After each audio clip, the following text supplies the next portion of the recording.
Howdy, howdy, everybody. Welcome to the most unprepared, emotionally and physically, I think I've ever been. I wasn't sure where I was going. I wasn't sure what was happening, but I knew it was highly motivated. I felt that energy. I felt that fire. And I was like, the show's got to start. I was rushing around. I was afraid. I wasn't able to start it on time, but I'm here. We're here together as community, highly motivated, highly energetic, highly enthusiastic. That's what's happening today. Super energy, super things happening. So much to talk about. Let me see. I'm just hoping we get the vibes of the music right. Let me bring over my little list of different hoochie noochies that I'm smoking. So I've got 3 doinks that I'm bringing to the table. And the first doink, let me see what this one is. Okay, this is Okay, this is Parmesan. That's a sativa. But what I'm really excited about tonight, I've got some positive mental attitude, and I have some, let me see, Mule Fuel. Mule Fuel, positive mental attitude, both beautiful sativas. So we're going to be partaking in a doink of Mule Fuel and a doink of positive mental attitude. I don't know who to start with. You know, it's difficult. It's a hard decision. We're going to start with some positive mental attitude because that's what this show is all about. This show is community coming together to re-enthusiate each other. I found out enthusiate is an actual word. So I'm feeling pretty good about that. So we are here to re-enthusiate each other for the week, the weekend, the month, the year. We come together as community for a smoke sesh. Look, no expectations, no conversations. What this is exactly what it is. We're here internationally, intergalactically for a smoke sesh. So that's why I'm incredibly excited. Tonight is an intergalactic smoke sesh, special edition, Friday night. And I say that because one of the things we're talking about tonight is the Black Knight satellite.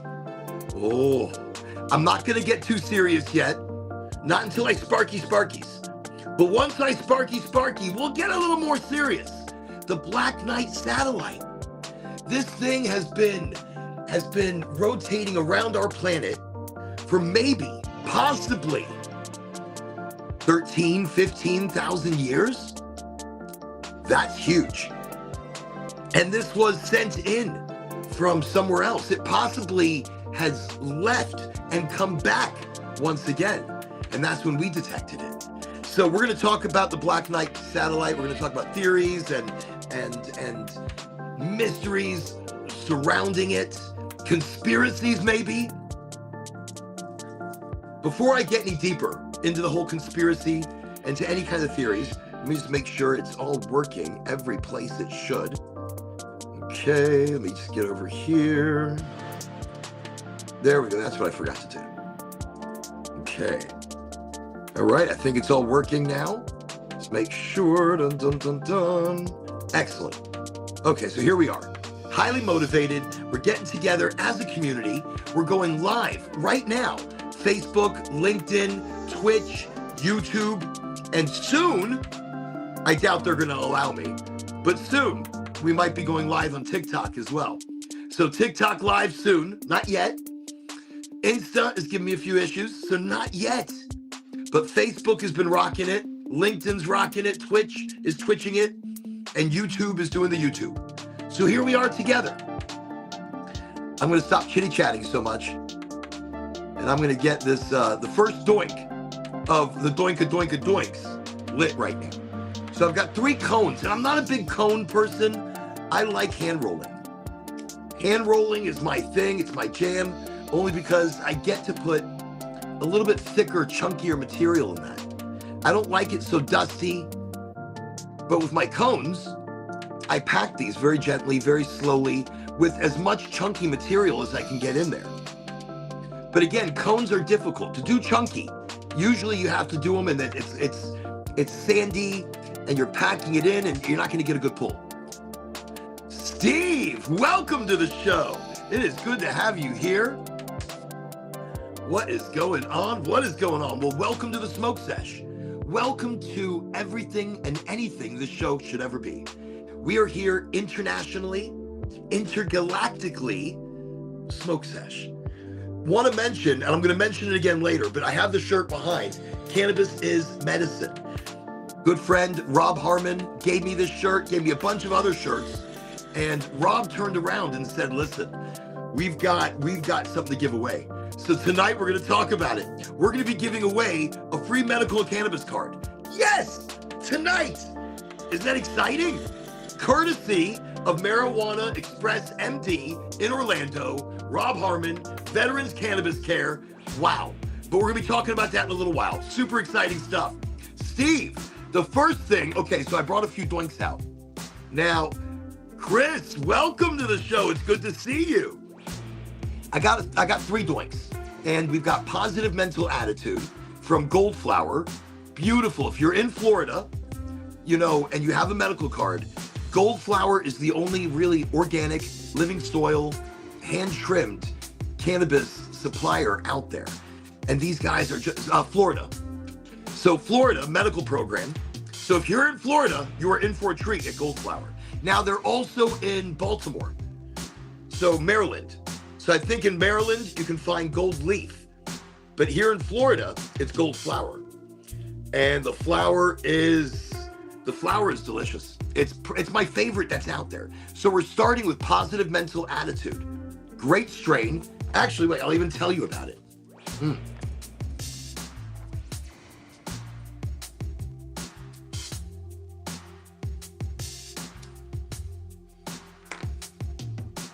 I'm always very careful lighting my cones because no matter how you light them, they seem to run. They seem to burn funny. So I have to be careful. All right, let's just check it out really quickly. My eyesight's terrible. Here we go. Positive Mental Attitude. Whoa! Terpenes are 3.35. That is huge.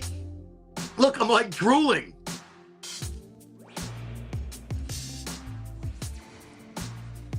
So I can taste initially, while still at low heat here, a very powerful, I may have to mix it around with my fingers. I'm not getting a great pull. So just kind of do it like so. Take your 2 fingers, move them around like so if you're not getting a great pull. But this is 3.35 on the terps. Wow. Positive Mental Attitude has a positive, incredible terp. The THC, this batch is sitting at 25.8. That's good, that's fine. Any higher than that, we're getting silly. Getting the 30% is good too though, because later we're smoking a mule fuel, and the mule fuel is sitting at 30%. And the terps, 3.7. That's why I like Goldflower. So I always talk about them here in Florida, because in Florida, we don't have a lot of choices right now of good flower. So when you've got somebody like Goldflower doing organic, hand-trimmed, living soil, I tell you, delicious. Okay, moving on.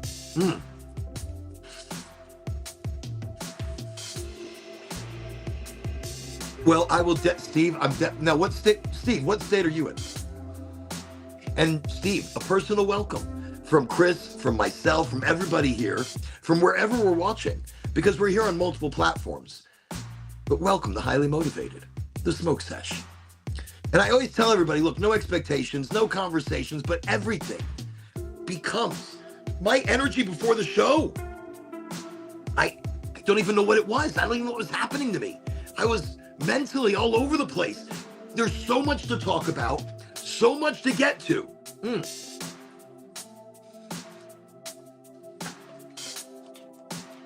Now I've got all these cones, so that's why I'm packing cones right now. I would be rolling, but I'm not one to waste. And these are organic, so organic cones with organic flour, gorgeous. And you'll see it, look, Ideal, one of the brands at Goldflower. Heisman 34, that's Ricky Williams. Ricky Williams personally went through each one of the phenotypes. He smoked them, he tasted them, he ate them, he did so many things with them. And he only chose the stinkiest, the smelliest, the stankiest strains that were gassy and cheesy and beautiful. His nose Ricky Williams has got a great nose. So the Heisman 34, Ricky Williams, great nose in picking cannabis. And he personally picked all the strains. Mule Fuel. Already I'm having trouble talking. Mule Fuel, we're going to smoke that later. Great sativa, very racy. Positive mental attitude always makes me feel just very happy. There's a lot to talk about and a lot not to talk about tonight, so it is what it is. Let me see, we got Dope Gamer. What's up, Dope Gamer? How's it going? Welcome to Highly Motivated. It is good to have you here. Welcome to the show that is just a smoke sesh, a conversation if it becomes one. I do want to mention again, tonight we are going to talk a little bit about the Black Knight satellite. And just to let you know, I mean, the history of the Black Knight satellite legend, it claims that it has been orbiting the Earth, sometimes in secret, sometimes enough that we can see, for anywhere upwards, like the last 13,000 years. The Black Knight satellite, this is said to be a space rock, space debris, something that came to us from another galaxy, like propelled its way into our orbit. How wild. I mean, the origins, early sightings, Nikola Tesla in 1899. Now, this is wild. Nikola Tesla in 1899, and claims of mysterious signals received from some device in the outer orbit. Nikola Tesla. So you start talking about, by the way, how am I? Let me see. Thanks for asking. How am I? Frank, welcome to the show. Wait a second. Before I start talking about the Black Knight satellite, Frank's on the show, and he's got gingerbread cookies. Listen, Frank, if you're going to talk about cookies, you may want to bring enough for the entire class. Are these infused cookies? Look, if you're going to be bringing these anywhere, I need to get a hold of them. Infused gingerbread cookies, now we're talking. Let me see, Dope Gamer 20, how am I? I am on fire. I am electric. I am feeling the magic of life at every single moment. And why? Because that is what I manifest. That is what I believe. I don't need it. I don't want it. I believe it. And that's what comes to me. I don't think of the past. I don't think of the future. I think of right now. So when you ask me, how am I? Oh, I'm electric, baby. Electric! Feeling good every day, all the time. That's an energy that just exudes out of me because it's happiness, it's excitement. And Frank, if you didn't hear, I went and picked up Positive Mental Attitude. I also picked up a little bit of Mule Fuel, both at incredibly high terpene counts. Holy shit. The Mule Fuel is sitting at 30% THC, which is fine. That's great. Again, any more than that, let's not get absolutely crazy. Century, welcome to the show. See, what an awesome smoke sesh. Tonight, the Intergalactic smoke sesh of Highly Motivated, with big talks of intergalactic shit going on. So we're not going to get serious yet. We're not going to jump right into it yet. But later, I do want to talk about the Pope. The Pope on Christmas is opening all the doorways. Now, what does this mean? I don't know. I don't know anything about this. So I said it to my dad and I said it to my wife, and both of them, they gave me the response of what? What's happening? This is crazy. I'm like, what's crazy? I don't know anything. So if you know shit, you tell me shit. I've got some notes. We're going to talk about it. But from what I understand, the Pope has been commissioning people to break down the walls, to find the boxes that hold the keys, and these keys open the doorways. And it's like one doorway was opened once like in the late 1800s or early 1900s. But since then, never. Instead, now the Pope is opening all these doors. Are these doors portals? Are they energy? I don't know what the hell they're doing. We'll talk about it later. I don't know. There's a lot to tell. Oh, and again, I want to mention it. Rob Harmon over at the Marijuana Express MD, Veterans Cannabis Care, is this evening. If you're in Florida, if you're here in Florida, Okay, you ready? His company's offering a free cannabis card. Now, normally they only give free cannabis cards to veterans, I think the first Tuesday or the last Tuesday of every month. They're amazing. They take care of everything over there. They take care of state fees, the doctor fees, whatever, for the veterans. But tonight's show, Rob called me and said, hey, let's give away one to any one of your listeners. So tonight we're gonna pick somebody at random.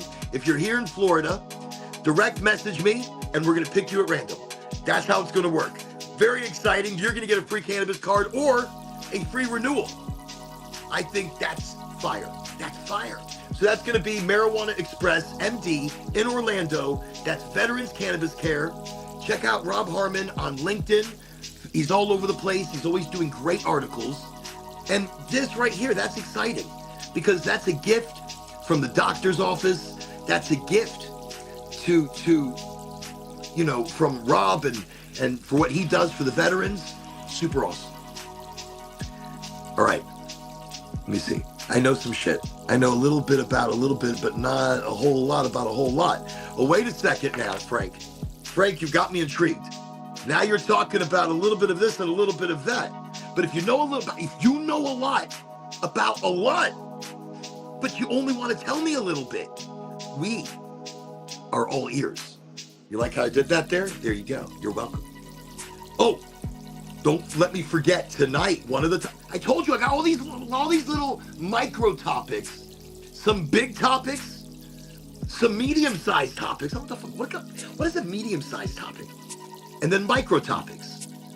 But a kind of a medium to a big-sized topic. I wanted to bring it up. Since I do tea, I sell tea on Oregonji.com on the website. We sell beautiful tea, chunky, gorgeous, organic, earth-friendly frickin' tea. Okay, so reading an article today, Ange sent it over. I wasn't reading, it wasn't me. I can't take credit for actually reading some shit.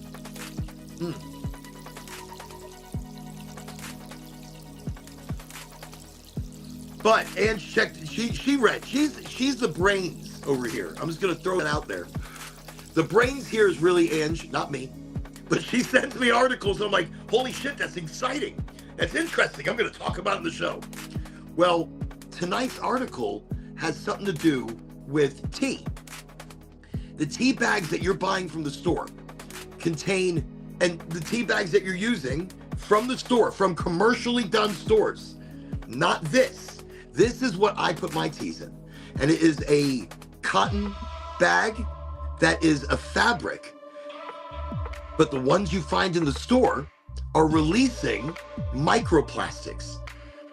That's why they say you can't put them in a compost. Like Lipton tea bags, you're not allowed to put in a compost.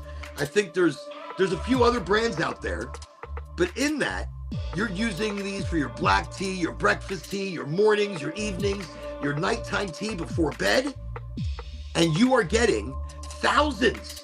Like when I say, okay, wait, let me open up the article. Let me not be like, hey, we're going to guess. No, I perused it. I gave it a quick perusal. And in the perusal, microplastics entering the human intestinal cells. So research is, detailed how polymer-based commercial tea bags release millions of nanoplastics and microplastics when infused. That means once put into the heat, and the tea has been, you're steeping the tea for that 8 minutes. You are infusing it with microplastics, nanoplastics. The study is showing for the first time the capacity of these particles to be absorbed by the human intestinal cells and are thus able to reach the bloodstream and spread throughout the body. That worries me. I'm so glad that I source organic, organic, food safe, people safe, human safe material. I mean, look, this is, let me just, here, okay. I'm just gonna show you right now. It's not, I just think this is a big deal. You look at your tea, take out your tea bags. I'm just gonna take out one right here. This right here, same bag that I have right here. Look at this. This is how it's done. You see these thick, chunky, gorgeous pieces in here. What is this? Which tea is this? God, that smells so good. It's chamomile, demania, mugwort, ashwagandha, and butterfly pea. Really, I think just for color. And the back end sweetness. I don't know what's going on. Holy shit. I wish I had like a tea bag or something, or a mug, but this is good. But look at this. This right here is cotton. No microplastics. So that to me is a big deal. And we just grew that and actually hit 34. Wow, wait a second. I missed something. I'm smoking on some New York City sour diesel. Oh, that sounds good. New York City sour diesel. Steve, you are talking my language. That sounds good. Let me just see. We just grew that. It hit 34%. Right now, you're in Oregon. But what were the terps on that? I guess you really can't tell. Well, I guess when you're testing it for THC content, you're getting total cannabinoids. So you're getting the TAC. You're getting that total cannabinoid count. But yeah, that's a good look. Again, 34%. You can get something like that solid. That's a good bud. That's a good, and that sour diesel. That had to be some stinky, beautiful shit. Oh, got me all look like goosebumps and shit. Love it. Tea bags. I'm gonna go back to this beautiful stuff over here that Steve's talking about. Look at your tea bags. It's a big deal. I know cost is a big deal, but so are these items, and they cost a lot. Having a good tea, okay? Having a good tea, this is a sample. Having a good tea is a big deal. It does a lot for your body. But if you are poisoning yourself with microplastics, then it's like you're walking forwards and then running backwards.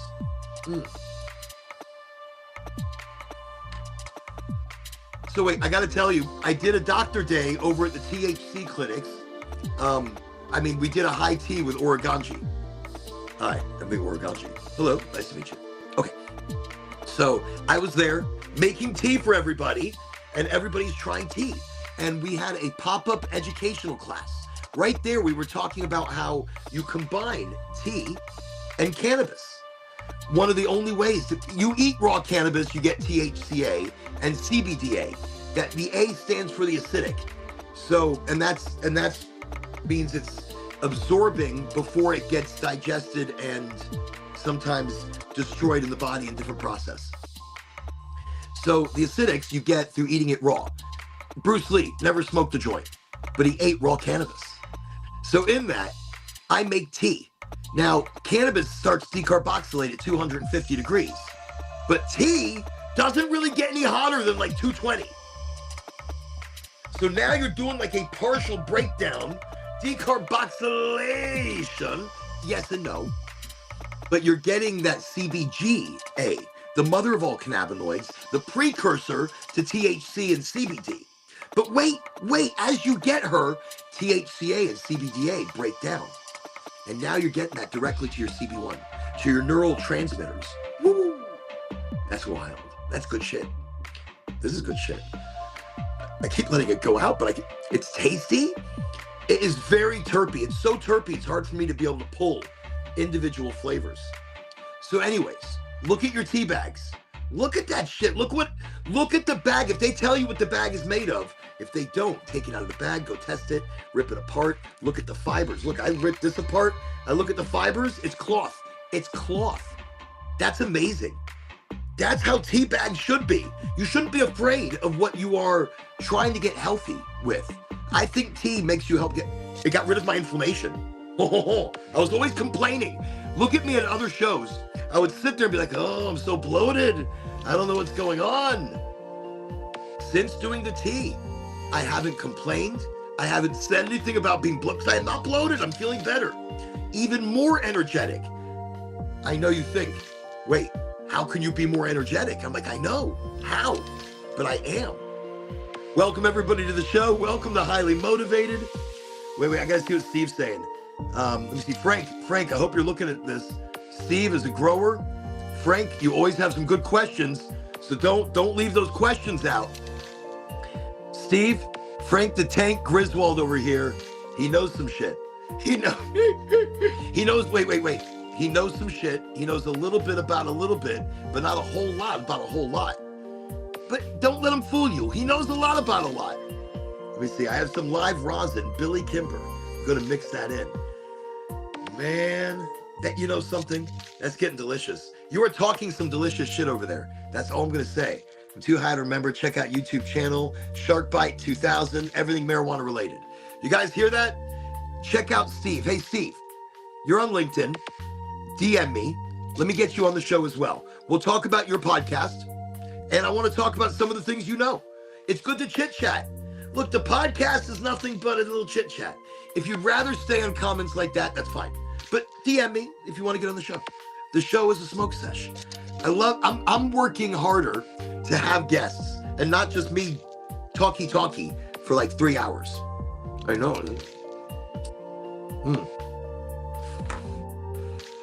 So I wasn't prepared to do tea, but I had tea bags in here and I read that story. Well, I perused the story. But millions of nanoplastics we're putting into our body. And so the tea bags used for the research were made from polymers, nylon, polypropylene, cellulose, and the study shows that when brewing tea, it releases approximately 1.2 billion particles per millimeter, with an average size of nanometers and That's a lot of particles. That's a lot of particles per millimeter.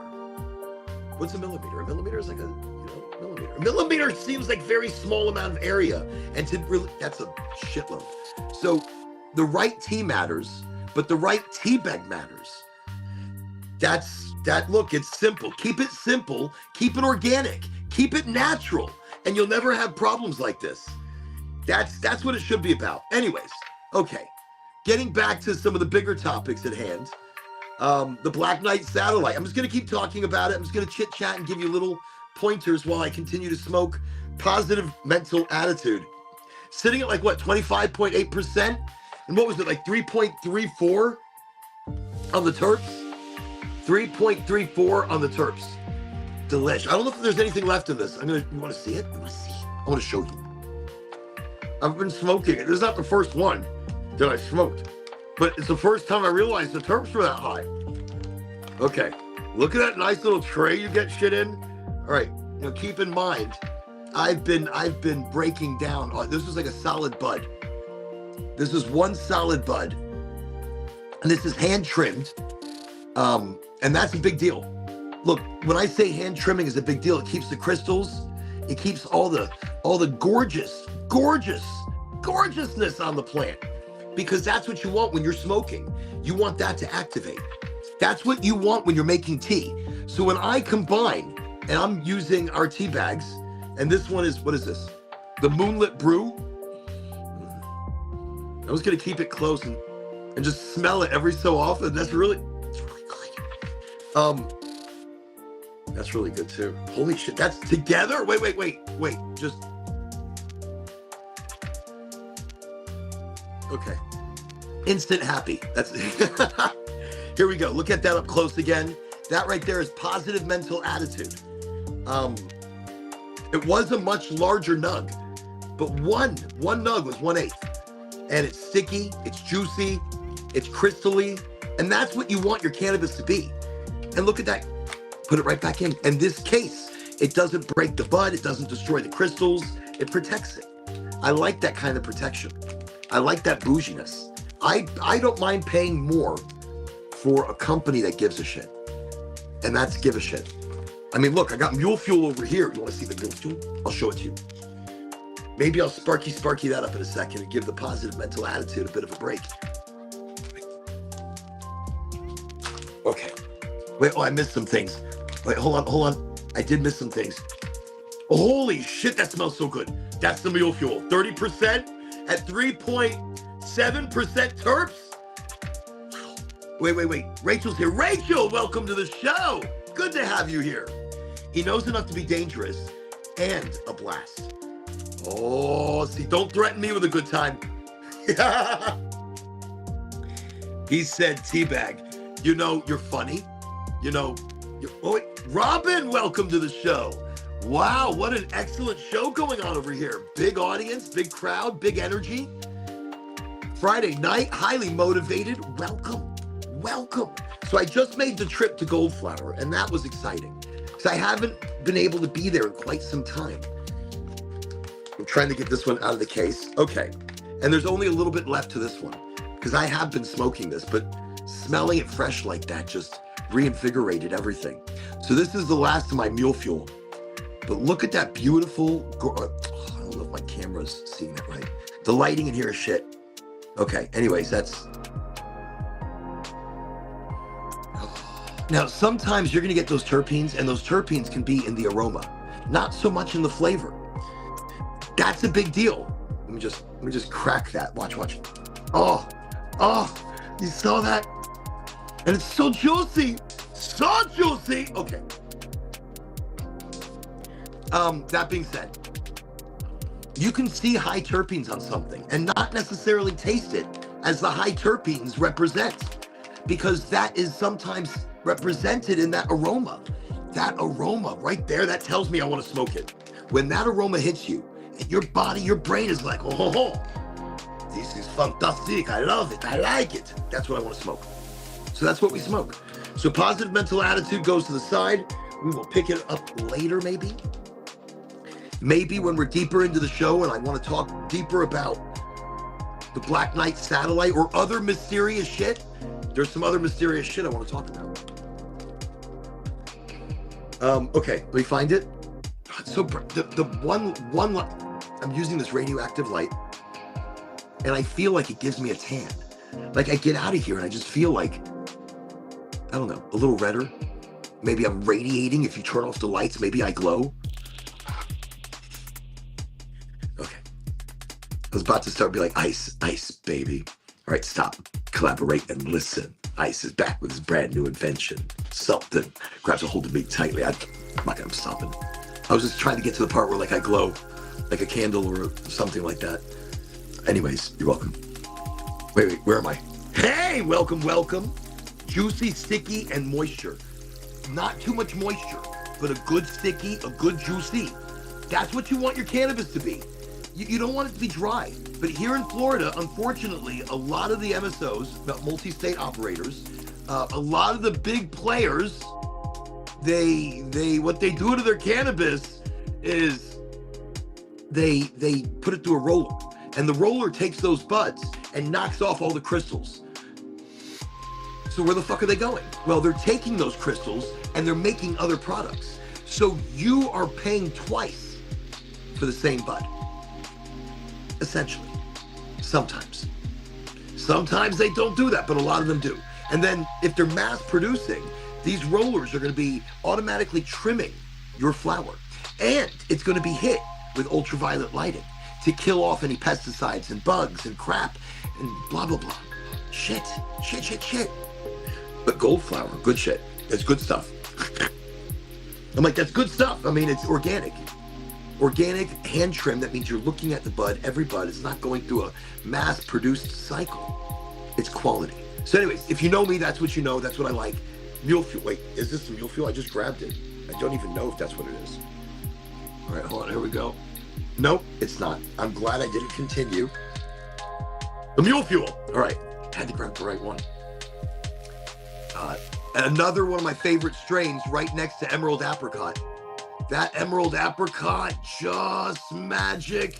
I have a little vapey of it here. It's a disposable. Again, if you're in Florida, tonight's show, I want to let you guys know, if you're in Florida and you need to renew your medical card, your cannabis medical card, or you need a cannabis medical card, tonight we're giving away one for free, courteous of Marijuana Express MD and Rob Harmon with the Veterans Cannabis Care. Hold on a second. Let me, here we go. Here we go.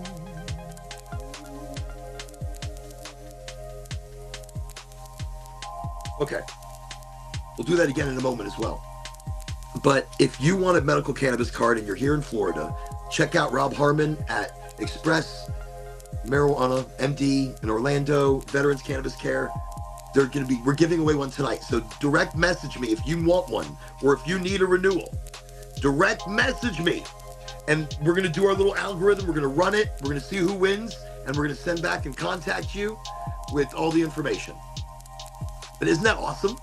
So we're giving away tonight a free medical cannabis card, courtesy of Rob Harmon. And so is that shirt. Look at this. Cannabis is medicine.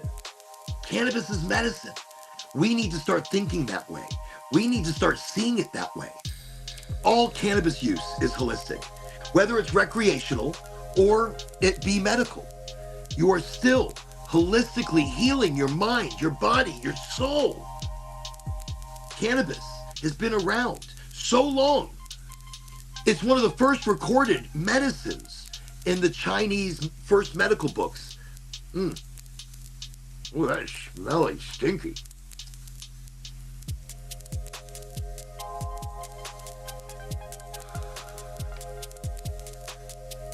Okay, there we go. That's nice. See, when you smell the aroma of that cannabis, like when you're breaking it up and it just kind of hits you and your brain goes, oh yeah, you need to smoke that shit. Now, if you break some shit up and you smell it and your brain doesn't go, oh yeah. I mean, it's got to do it exactly like that. I mean, maybe not exactly. And it's got to be silent. I mean, if it's doing it out loud, there's a lot going on.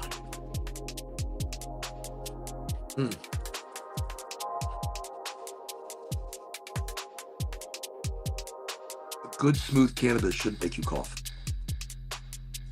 If it's cured right, if it's dried right.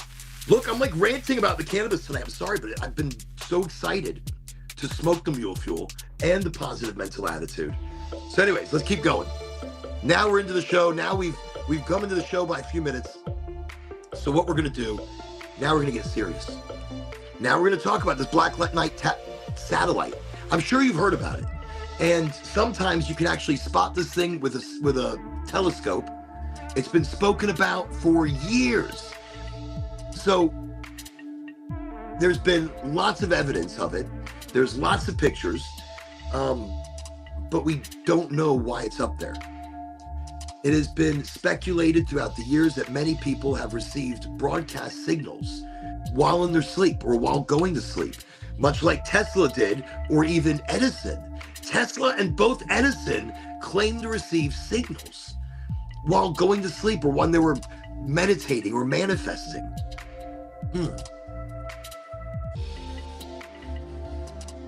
I think that's wild. And we don't know about it.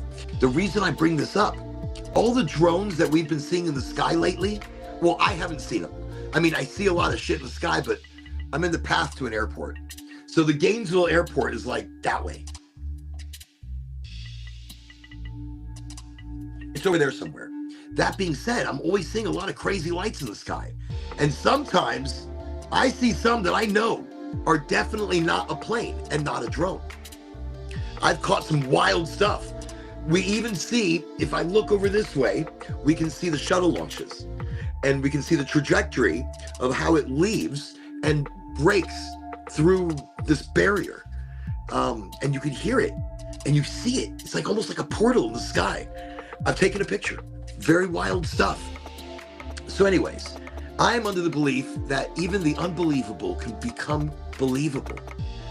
And the Black Knight satellite, it looks like a space rock, but it could be a satellite from another civilization spying on us. So while we look at it, we have drones in the sky right now that we can't explain, that the government still cannot explain where they're from. I don't want to be a conspiracy theorist. I don't want to raise the alarm, but holy shit, the alarm should already be raised. There's something already going on. Especially if the government's nervous, and now they are. Now they're putting a ban on flying drones at night when they recently passed a law that it was allowed, but in certain territories they're banning it. They're looking so much into this, but they cannot find the culprit. I've heard a lot of different stories, and I think a lot of these are tied to black ops, government programs that are not directly covered to the government, but they're part of the government, whatever, you know. I had mentioned it a couple days ago that I believed from what I'd heard through sources, original sources, they were searching for radioactive material that somehow got out of the port in New Jersey, out of a secured container. So radioactive material, not an actual bomb, but material that can be refined or turned into a dirty bomb. That's frightening. It's frightening because we still haven't found it, the material. And it's frightening because these drones are coming out at night. That means they're doing it under the cover of darkness because they don't want foreign countries or foreign people or anybody to know that we're searching for this. And they don't want people to know, look at our tech. Look how cool our tech is and how fast it is. They don't want people to know. So I can understand. I've also heard from one person that they're testing delivery routes like Amazon and different companies. And they're testing their drones. It's like a torchy. Oh, the aroma on this one. It's like just now it smelled like I was smoking some these gorgeous musky herbs. Oh, almost like a cherry wood or some shit. Beautiful.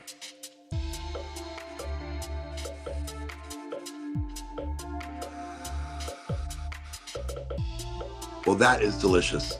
By the way, I just want to say thank you, everybody, for coming to the show. Whether you're here for 5 minutes or whether you're here for the entire time, I appreciate you being a part of this and bringing your energy and bringing everything and whatever. And from wherever everybody comes from, we got somebody today in Oregon. We have people that watch out of Chicago, England, Israel, Poland, Russia. Wow. It's exciting. I think we've even had some people overseas in China. I don't know if they're allowed to see my show. I'm probably banned there. But I know the aliens are watching. I'm just going to throw that out there. I'm like 100% sure. And when they do visit directly, I'm going to have them on the Smoke Sesh. Because Intergalactic call out right now. So I'm doing like a intergalactic call out right now. I'm sending out the frequency. I'm sending out the vibes into the intergalactic space around our planet Earth. And I'm inviting the aliens for a highly motivated intergalactic smoke sesh. A special one. It'll be special.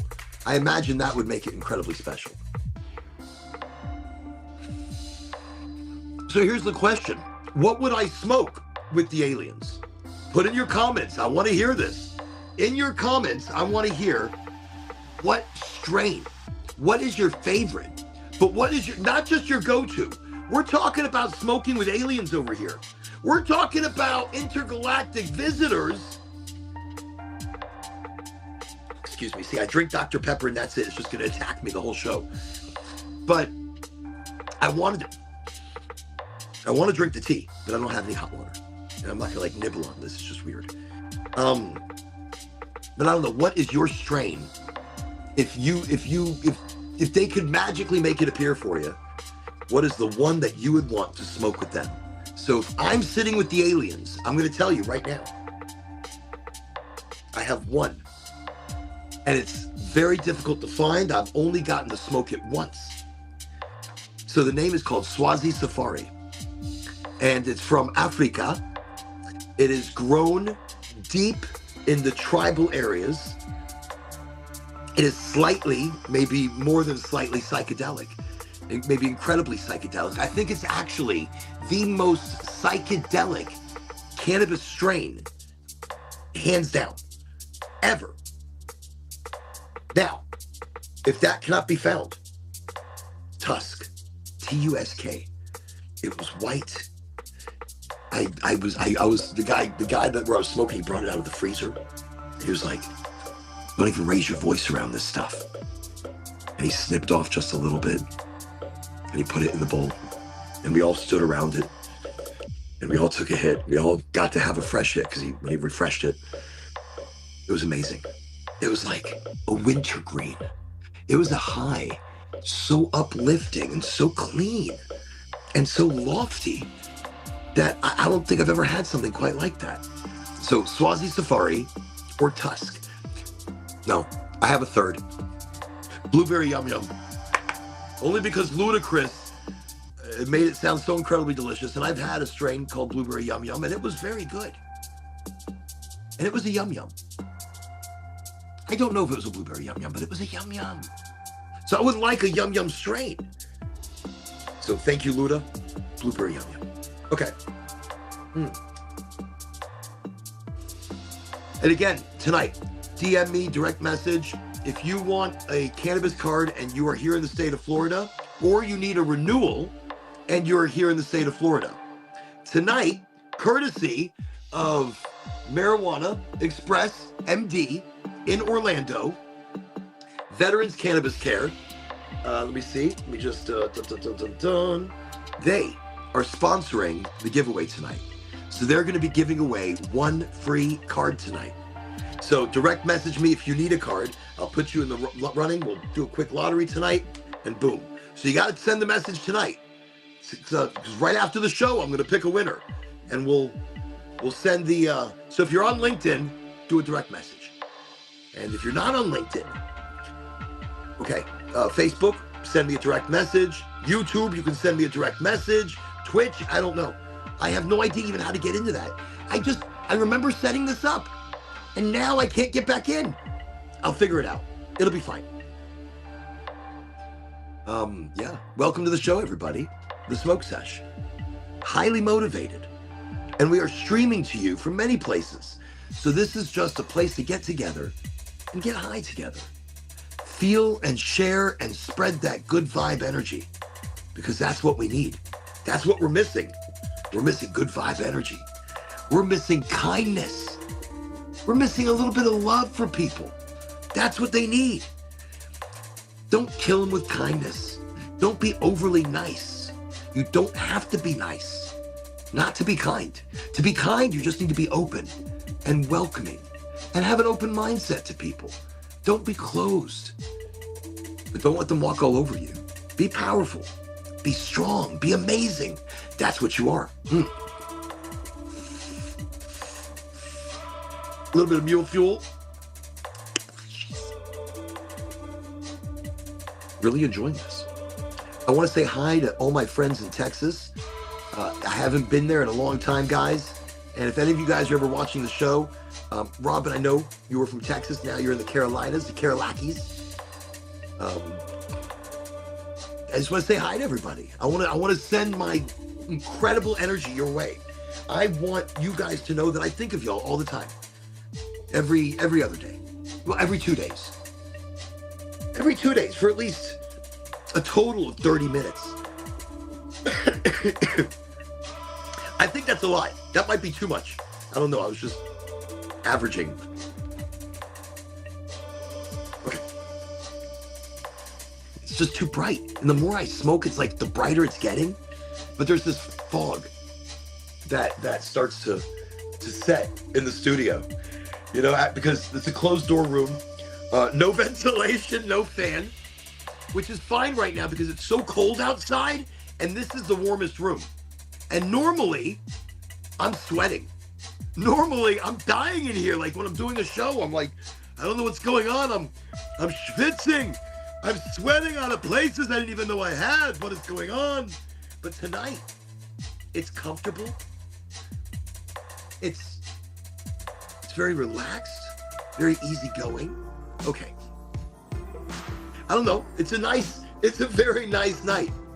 So anyways, very excited, very motivated myself because the weekend is going to be on fire. Why? I don't know why, actually. I have no clue.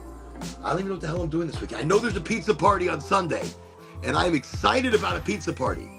I'm always excited about a pizza party. It's got to be good pizza, though. Don't get me into pizza right now. The trick is in the crust. You want to use soda water, and you want to use some Parmesan. You want to dust it with Parmesan on the outside. Don't throw anything else inside, just a nice good soda. Okay, that was my only trick, and then of course, really good ingredients. Because if you skimp on the ingredients, like you get a cheap cheese, you fucked everything up. If you get a sauce out of a can and you don't sauce it up, you don't jazz it up, Shame on you. And or you should be making it yourself. You should be making it from scratch. Oh, mwah. Everything in time makes amazing things. With a little bit of time and effort, you bring the magic out of shit. If you just open a fucking bottle and you throw it onto a thingy, that's it. It's nothing. It's nothing. It's like what was sitting inside the bottle. It's like, it's a released prisoner. I don't know what that is. It's a tomato that gets to see the light really quickly. Oh my God, it's sunshine. I don't know what I'm thinking. I don't know what I'm talking about. That's mule fuel. That will get your mind racing a little bit. I like that. So now let's get back into some serious talk. Micro topics. We talked a little bit about the Black Knight satellite. Don't know what it is. If you're curious, go look into it. But I think it's beamed maybe information to help out humanity. And then we don't see it. It disappears. It's either cloaked or it goes on an elliptical orbit and it disappears from our view. Okay. Let's jump to another micro topic here. Extraterrestrial life beneath the planet. So why do I say that? We're going to talk about possibly the city of Agartha, which the Buddhists believe lies at the center of the earth. Now, I don't believe it's that far down because that's pretty far and it's a little hot down there. There's a lot of shit happening at the center of the earth. But Agartha, and maybe we'll talk about the King of Kings. Oh, I don't know what that even is. I'm learning with you. We're learning together. That's what this show is. But let's talk about things living under the planet. So Mars. Mars is a big one because Mars used to have water. And recently, they just said, whenever I say recently, I want you to know that it's recent. Like within the last week. That's pretty recent. That's like right there. That's recent. I mean, recently can also be like a month ago. It could be. Because by the time the information gets here, it could be months. But NASA did release a press release and something else about it, that there is water beneath the surface of Mars and possibly large pools. So once life being on Mars, there are theories that currently there could be subterranean life, not gigantic life. I mean, it could be miniaturized. It could be microbial. It could be like amoeba or fish, snakes, and just any kind of form. I don't know. Just use your imagination. So NASA's findings of water beneath the surface and the implications, of course, for microbial or even advanced life. Remember, we think life has to be so big. There is life bigger than us. We might be the tiny itsy bitsy life, like the Horton Hears a Who on that little flower. We could be the entire civilization sitting on the petal of a flower. Maybe that's how delicate we are in the universe. And we don't know. That's why you live and love and enjoy every moment right now. That's why you don't think of yesterday all the time or don't think of tomorrow. You take the stress of bills and pain and responsibilities. You take all of that, like all that shit. You grab it, you put it on the imaginary table. Don't throw it away. It's there and you have to deal with it. But don't let it become you. Don't let it evolve you. Your day is the magic that you create, that you manifest. And if you're carrying all that stuff with you, there's not a lot of stuff you can create. You're thinking too much of the past. You're thinking too much of a future that hasn't happened. And we might talk about that tonight. My fascination with time.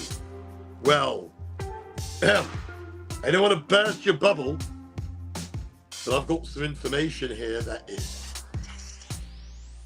Okay. I let it go out. I talky too much.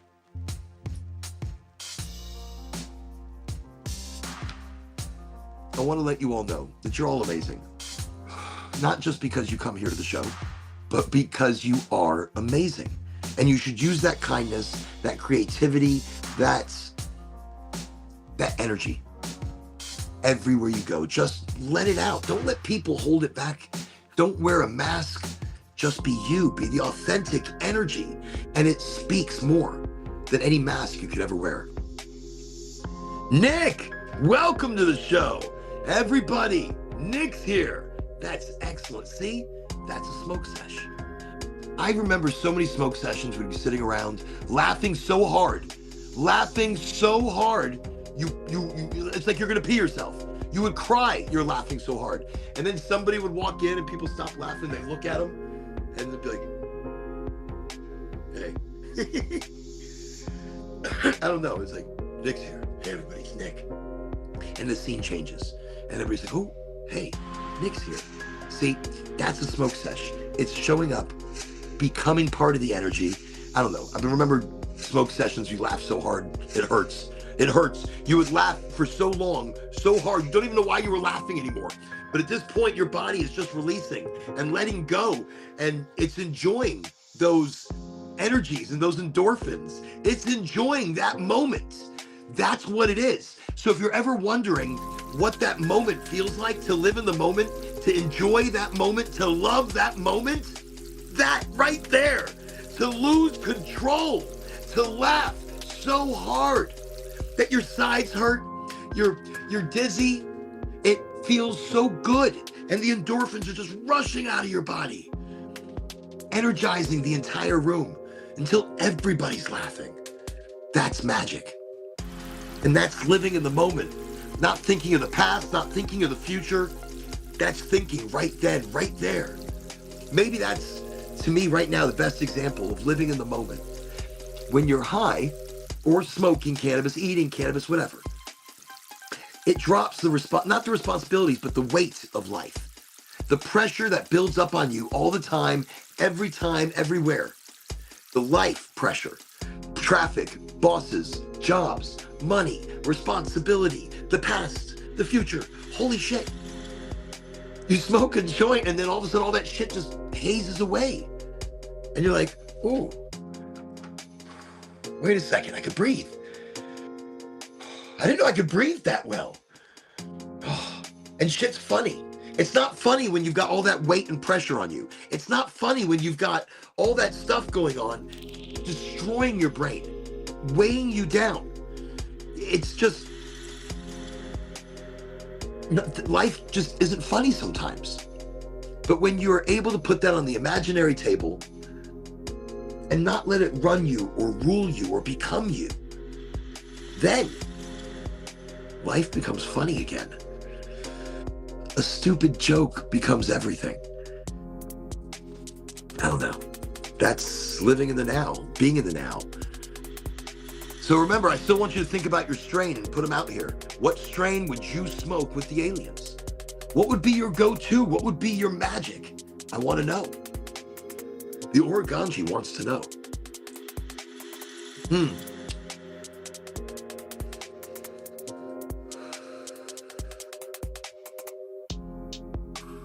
I also want to say hi to anybody local watching me. If you're local, within the areas that I am broadcasting, or not within the areas, I'm broadcasting everywhere. But no, within the areas that I am, I just want to say hi to the locals. I never say hi to locals. Hi, locals. And I want to say hi to my dad. Why? Because he is the OG. Sometimes I feel he raised me a little rough, because these days we are very gentle with our children. I'm incredibly gentle. I'm a helicopter parent. I'm ridiculous. Ridiculous, I'm telling you.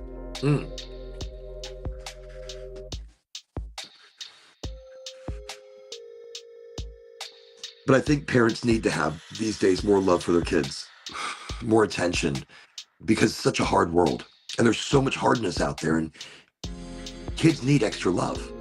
Growing up, becoming and I know a lot of people may have not had a parent or didn't have somebody that was a role model or somebody they can lean on or learn from.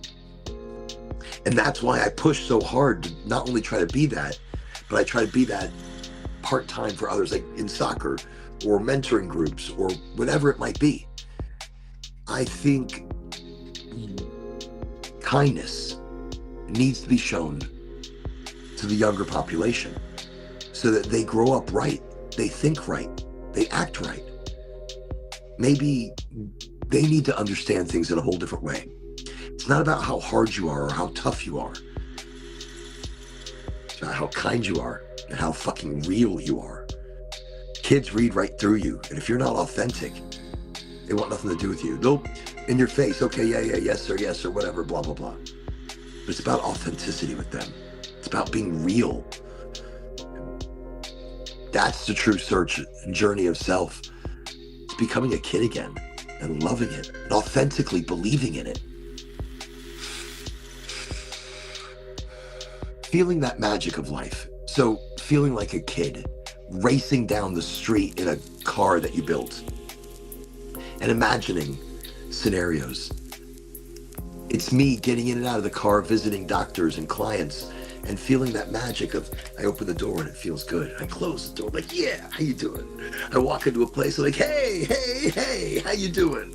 It's just like some days it works great, and that magic works. And when I'm just walking in the street, going into the store, opening the door, holding it for somebody, saying hi to people, but you feel the magic in life. So I hold on to those magics. I hold on to those magic moments. And I remember them the best I can of how I felt and why I felt that way and why it was working. And I replicate it. I work off of it. When I need that energy the most, usually when I'm at my highest, I can pull from that Akashic energy storage. I can pull magic horn occasionally. Not always. The day sometimes can be very rough. Very rough days. But coming into the show, you drop the day. You drop the anger. You drop the pain. You drop everything. You let it go.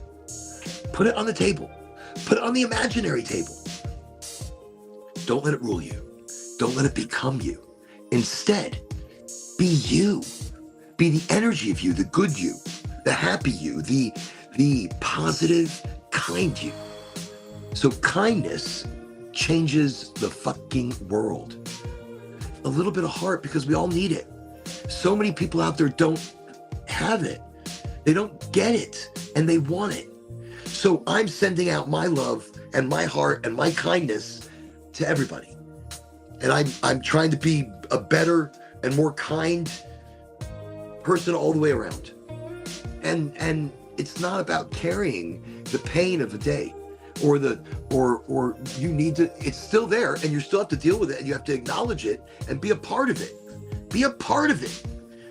And it's there. But living in the now means you don't let it become you. I put it over here on this table.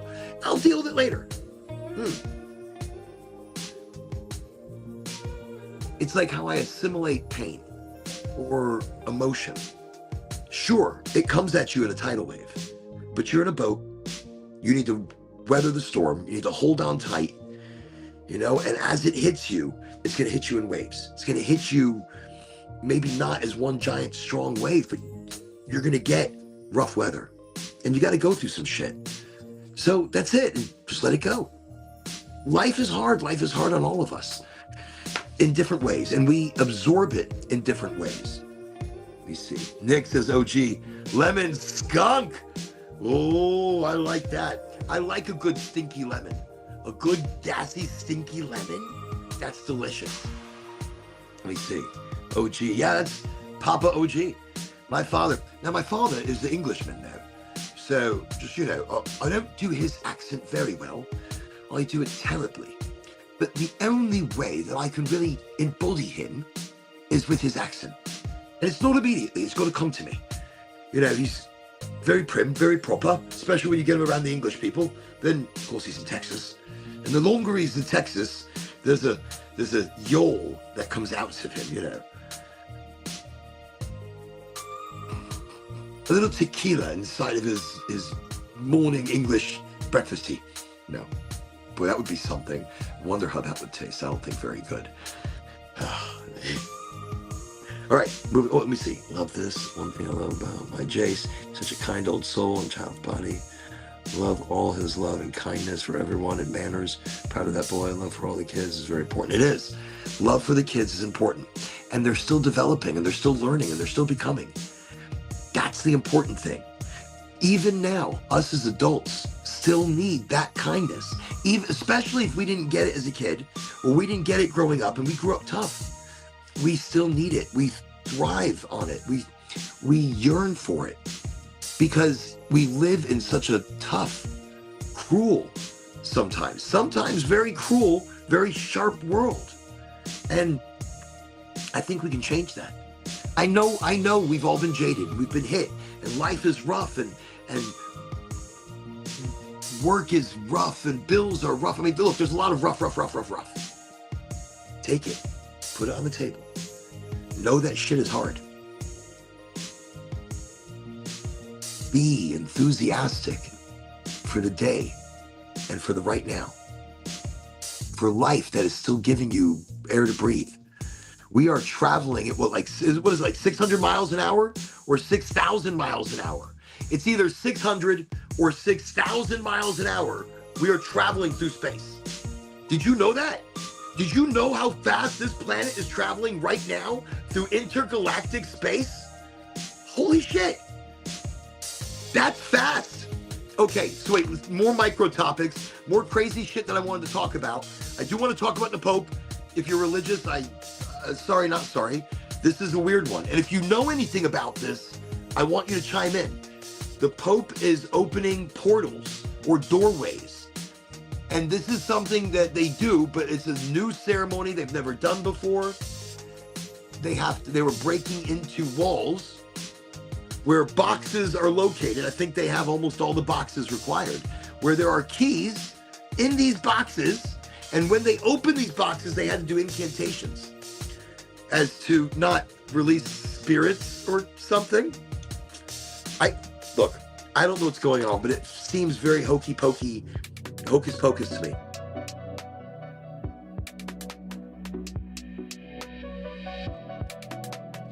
It seems like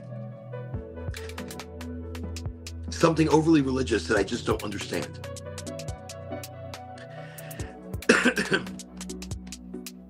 Nick is funny. I never know what he's gonna say. So I really enjoy the flow that he might take. I mean, okay. It's hard to concentrate when you say Asian bunnies. What? Huh? What? I was looking at, you're looking at Twitch. What are you looking at Twitch for? I'm on Twitch. Don't look around. Twitch is dangerous. There's a lot of wild stuff going on in Twitch, Nick. I mean, Asian bunnies is fine. That's perfectly fine. If you're gonna look at anything, right? I mean, they're small. Are they? He's over here doing it. It's dangerous. It depends what kind of bunnies you're looking at. Now,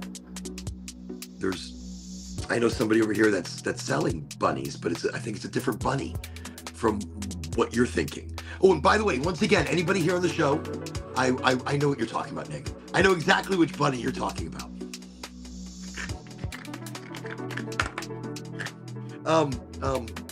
If you're in Florida and you want to get your card renewed, or you want a medical marijuana card, tonight we are giving away one card, courtesy of Marijuana Express MD in Orlando, Veterans Cannabis Care.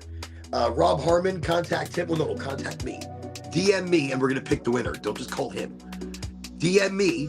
So courtesy of them, cannabis is medicine. That shirt came from him as well. I love it. I want to have it behind me because it's the truth. All cannabis use is holistic medicine. Even when we don't realize it and we're smoking a joint and it's solving our mind for a moment and it's calming our nerves and our soul. That's holistic care, because right there you're lowering your blood pressure. Right there you are mitigating the pain within your body. So there's magic within that. Okay, so where was I? I didn't even talk about people living inside the moon and possibly on the dark side of the moon in the craters. I have heard a lot of stuff going on Again, micro topic. If you're interested and you want to learn more, definitely look into the possibilities of things living underground. I mean, look, here on our own planet, we don't know what's inside the ocean. We don't know what's beneath us. They speak of, I know I had notes on it. Of course, I can't find them, which is fine. Oh, I did, over here. Let's go to this. All right, quickly, I'll talk about it.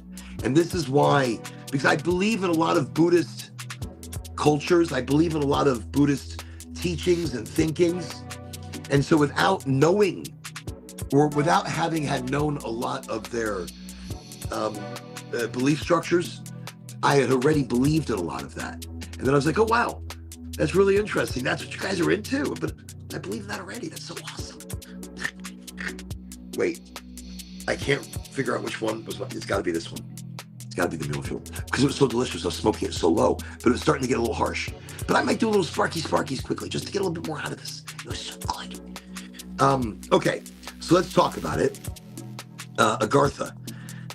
Agartha believe many ancient cultures and civilizations share myths and stories of subterranean worlds, advanced civilizations beneath the Earth's surface, or origins from within the Earth, possibly portals into the Earth. Last show, I mentioned this quickly. Admiral Byrd, highly revered by the U.S. military, he himself said he flew with another member into the middle of the Earth through some sort of portal. Look, you can't throw away all of these things that people say. He was a salt of the earth kind of guy, had been in many battles and led people through many things. I should do a thing on Admiral Byrd. I don't have his information right now. So looking at what was inside the earth, or cultures, Journey to the Center of the Earth, exactly. Jules Verne, excellent book. Oh, wait, was that? Yeah, I think, yeah, it was Journey to the Center of the Earth.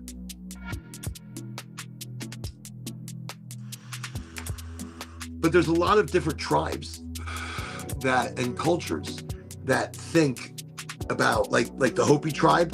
They believe their ancestors emerged from the earth through a hole called the Sipapu, which is considered a portal between the underworld and the surface. So Hopi Indian tribes believed their whole culture came from within the center of the earth. They speak of an underground world where people lived in harmony before emerging to the surface after the Great Flood. So the Great Flood comes, everybody's underground, and whoever's not in the underground, they're in the highest parts of ground. I am intrigued because their stories come from there. The Navajo tribe, the Navajo mythology includes tales of the first people emerging from previous worlds within the earth. Previous worlds within the earth. What is that? Each destroyed due to corruption or imbalance before reaching the current surface world. So they had to reach the surface, almost like you're leaving a perfect utopia. Atlantis? What could we say? Atlantis maybe was a world within the world. You had to, like Agartha.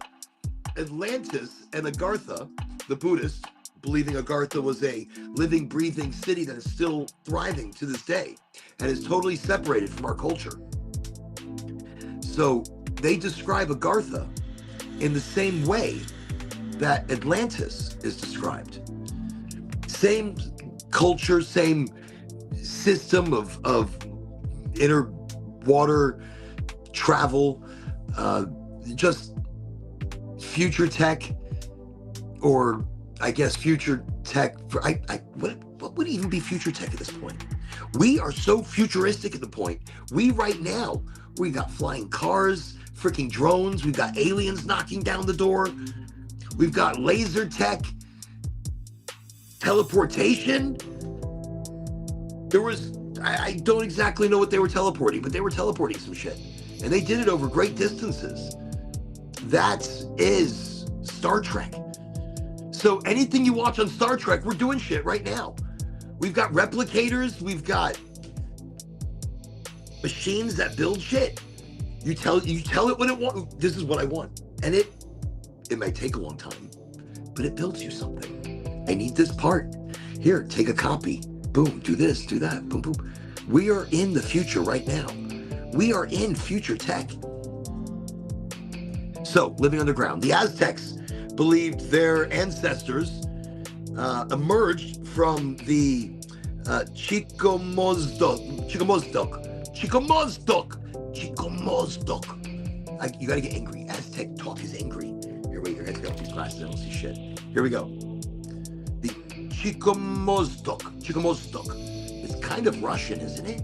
But Chicomozdoc. I think I got it that time. The place of 7 caves, a mythical location tied to their origins. These caves are, I don't know what the fuck I'm doing. Every time I stop, I'm like, I don't know what that is. Okay. These caves are thought to represent a subterranean world where ancestors were nurtured before being sent to the surface to populate the earth.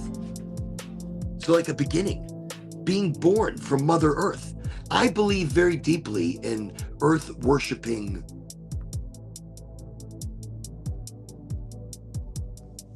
I'm not gonna say, like, it's not religious. It's not religion. Earth worshiping rituals, religion, vibe, frequency. We should give back to Mother Earth. We should re-center with the earth that has given life to us. And it's really interesting that the Aztecs have a whole, that we're born. The mother is birthing us. The mother is birthing us to this earth. What an amazing journey from the center of the earth. Not to, but from the center of the earth. And then when you die, it's a journey back to the center of the earth. Maybe. That's kind of yin and yang. It's kind of deep. It's okay. We're an hour into the show. I'm allowed to get deep. Okay. The Mayans believed in an underworld called Xibalba. Maybe the X is silent. Ibalba.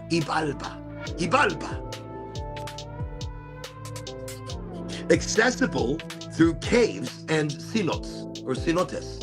I think it's cenotes. Cenotes. I mean, while often depicted as a realm of trials and challenges, some interpretations suggest it was a place of origin before the people came to the surface. Multiple cultures, pre-cultures that gave birth to our current civilization believe we came from the center of the earth. When I was in North Carolina in the Cherokee Mountains and the story of the Cherokees, they came on the back of a turtle. I don't think it was from the center of the earth though. But if it was, it would make sense. Okay, now let's talk about Hindu and Buddhist traditions. The reason I saved it to the end, I mentioned it at the beginning about Agartha. I mentioned it a little while ago about this mythical city that's similar to Atlantis. I wanted to touch on the other cultures because multiple cultures, not just in South America, but all around the world, believed in a birthing almost from the center of the earth, or even an afterworld of sorts. So an afterworld can be a pre-world. Our souls are waiting to be born. Again, it's all left to interpretation. So here we go. Hindu mythology, the Patala is one of the 7 layers of the underworld, inhabited by serpentine beings called Nagas. These realms are not necessarily evil, but are described as beautiful, technologically advanced, and abundant.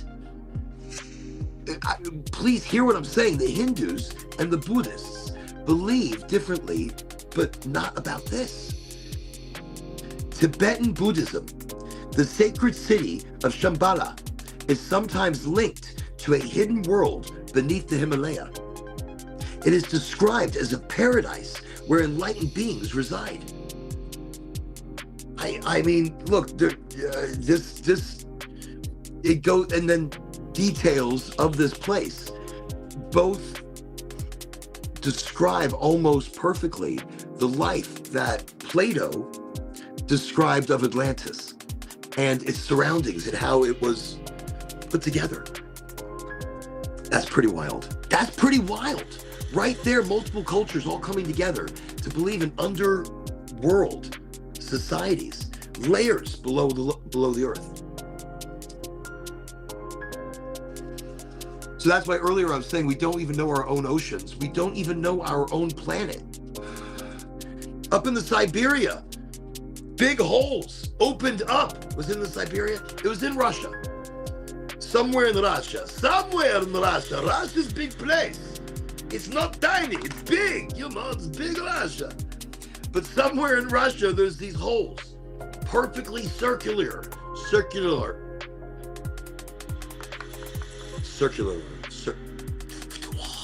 Whoa, what's going on? Circular, there you go. Holes in Russia. And they are huge. And they go straight down. Almost otherworldly. But maybe it's opening up to caverns or underground society. Like as things shift, something opened up and it was like, oh shit, cover it.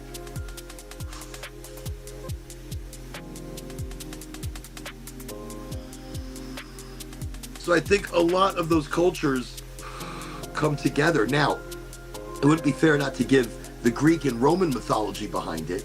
So Hades and the underworld. Again, remember I said a lot about underworld. They refer to this underworld as afterlife, but a lot of it can actually be, I think, misinterpreted as a waiting of souls to be born. And that's where I found that in the Hindu mythology. So going to the Greeks believed in the underworld ruled by Hades, which, while often depicted as a place of the dead, was also seen as a vast and complex realm. Some stories reference secret cities or places within this realm. So maybe our energetic souls, our energy, I don't know, maybe in the center of the earth or maybe a different portal that we travel to while accessing, I don't know. I'm talking out of my ass right now. I don't know. But it sounds really cool because look,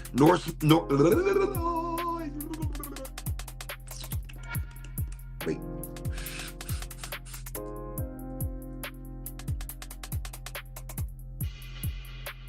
I really did ash a lot.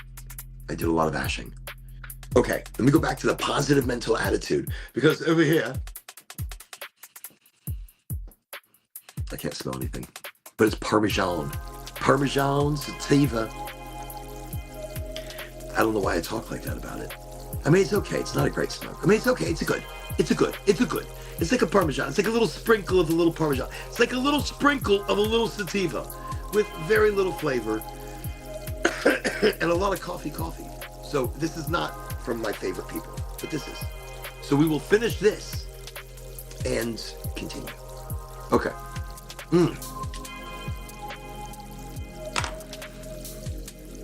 Ooh, that's a little spicier. Immediately as I lit that, I was able to flavor it. Positive mental attitude. No, that's what I'm smoking. I ashed again. That's what I'm smoking. Okay, so Norse mythology, a realm beneath the earth, inhabited by dwarves, known for their craftsmanship and technological prowess. The idea of a subterranean civilization aligns with Norse myths about hidden worlds, and they called it Svartafellaheimer. Well, I'll try it one more time. Oh, my eyesight's so bad. Okay, hold on, here we go. Svartalfheim. Don't you say that word wrong. You're gonna piss off a fucking Norse god. And you know you don't want to piss off a Norse god. That's like the last thing you want to get into is pissing off any one of those Norse entities, because I hear that's a mean entity, damn it. Okay, moving on. African mythology. Now, Zulu legends. And if you've ever seen Shaka Zulu running through, no shoes, attacking armies, you believe in these legends. Okay, so Zulu legends, the Zulu people speak of an underground world where their ancestors originated, emerging to the surface to inhabit the earth. Isn't that very similar to the Aztec? Isn't that almost identical to the Aztec? Different sides of the planet entirely. Same exact mythologies. Or to them, it wasn't a mythology. To them, it's history. To the Zulu people, that is history. Okay. Christian and biblical interpretations, the Garden of Eden. And so this is one that I believe in. Look, when I see Journey to the Center of the Earth, I think maybe Journey from the center of the earth. Maybe Adam and Eve were kicked out of the center of the earth. Look, I'm getting all worked up. I'm getting all excited.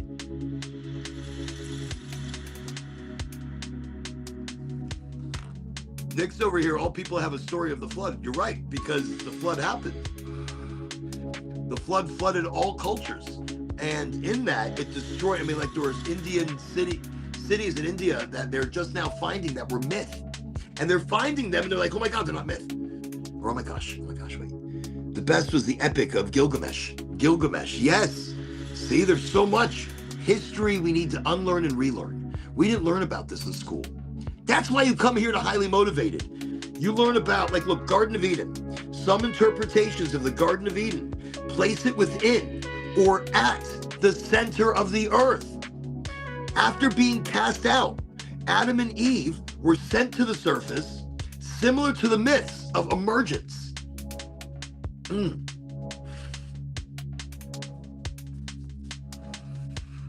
Wow.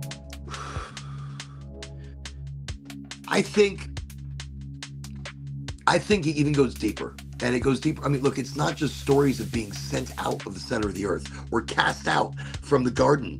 I think it goes more. There's more themes. Like, okay, Paradise Lost. Many of these myths echo themes of a perfect subterranean world like Eden, where humanity began and then migrated or was exiled to the surface due to the trials or corruption or divine will. It almost feels angelic, like in the Bible where they talk about the angel was cast down. I don't know the Bible very well at all, so I just know shit I hear, and that's the shit I'm gonna spill here, and it's going to be wrong, and I'm going to butcher it, and okay. I don't know if that's like a disclaimer, and then like most people are not going to hear that, and they're like, no, he gave a disclaimer. There was a disclaimer there somewhere in one of the episodes.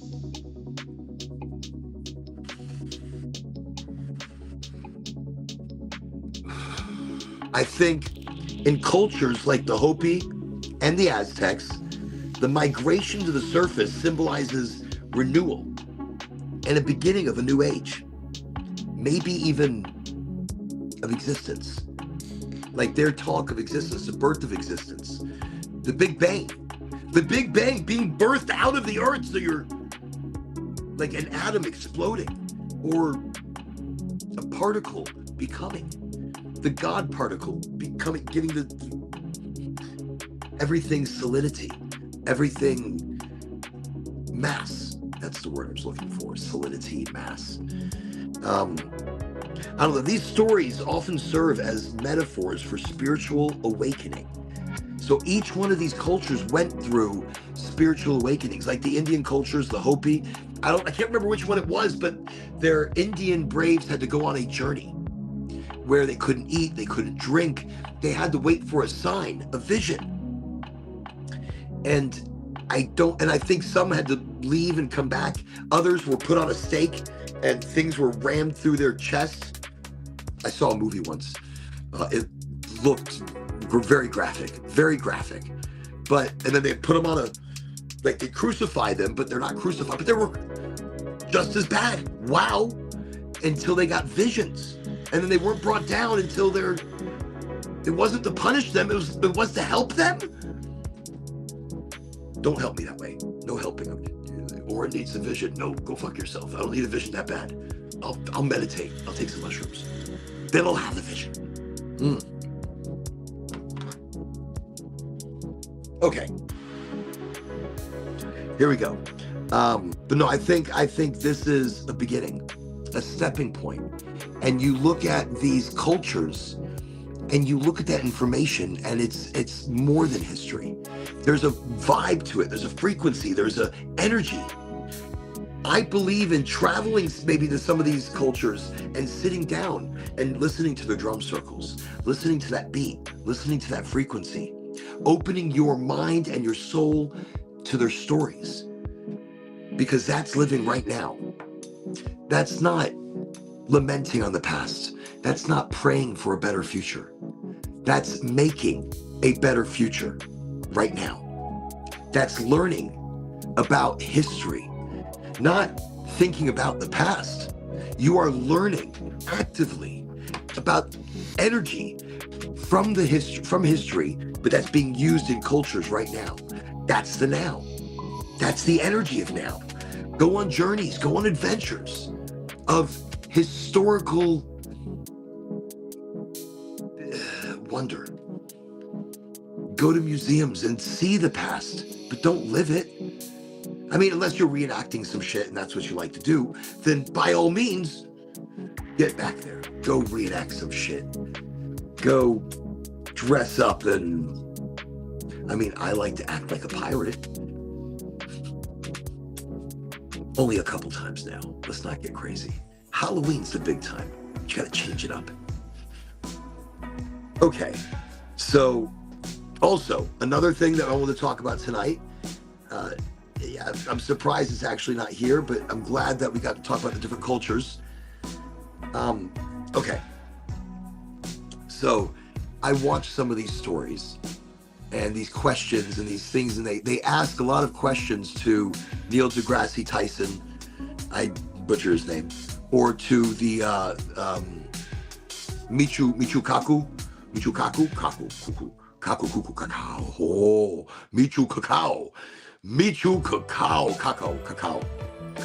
forget it. I'm just going to destroy his name. But regardless, I've given him 2 last names. Very intelligent. Both of these guys, astrophysicists, futurists, idea people, you name it. Theorists, but practical knowledge, mathematicians. Okay.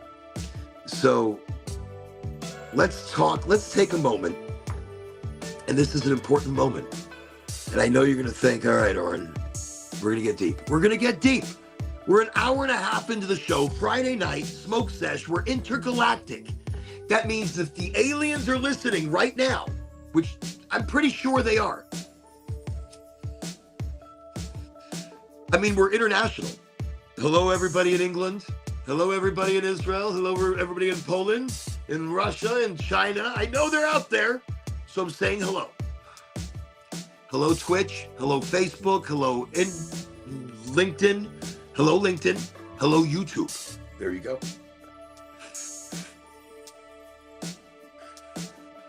And that's me saying hi to everybody coming in from all the different places. But yes, this is an international show. But this right here is also an intergalactic show. So what do the aliens want to know about? They want to know about the fabric of space and time. That's what the Israeli colonel guy, look him up, great stuff. He's for real, salt of the earth kind of guy. We're going to talk about him on a show. Actually, here, let me remind myself, because I keep forget. Right, Israeli family-related colonel. Israeli guy. Colonel. Now I can't even spell it because I'm trying to. Oh my God, my brain shut down. Alien disclosure. There we go. That'll remind me. Alien disclosure. When I'm really high, I can't write anything. So aliens want to know about space and time and the fabric. So let's take a moment to step back from everything we think we know And what if I told you that time and space, the very things that we measure our lives by, aren't as real as we've been led to believe? They're more like illusions, constructs of our minds, trying to make sense of something far bigger than we can even imagine. So think about time. We treat it like a straight line, past, present, future, and I talk about it all the time. It's a river. You look at this river. We are sitting in this river, and it is flowing. That is time. Time is physical. And look, quantum physics suggests that all moments, past, present, and future, exist simultaneously. Quantum computing, and we are getting into those quantum chips. Look, we spoke about the Willow chip on the last program. Maybe it was the last program. I can't remember. Time, space shit. But the Willow chip, the new quantum AI quantum chip, wow. And if quantum says there's no past, present, future, and it's existing simultaneously, time isn't something we move through. It's something we perceive. And that chip is able to travel through space and time. That's how it was able to answer that question that we said would take 10 quadrillion universes or years for our current technology to answer. This quantum chip answered it in 5 fucking minutes. That's insane. Insane. So where there is no past, present, future, it is pulling from multiple realities simultaneously. It is traveling down this river of time. If you are in this river, you're in a boat. If you paddle fast, you're gonna speed up through time. If you paddle the other direction and use a lot of gusto, you can stop in the middle of that river.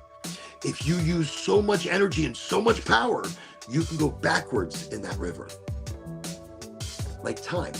Time has even been suggested that it is a physical energy, a physical matter, like a fabric almost that can be manipulated. I know this is a lot. I know it's a lot, but at least we're an hour into the show, an hour and a half. We get deeper. So, I mean, time isn't something we move through. It's something we perceive. So imagine a book. All the pages are there, all at once, but we only experience them one page at a time. That's how our minds deal with time. We are looking at life one page at a book, but it's all there already in the book. Now, can we create it still if it's already written? Something is written, not everything.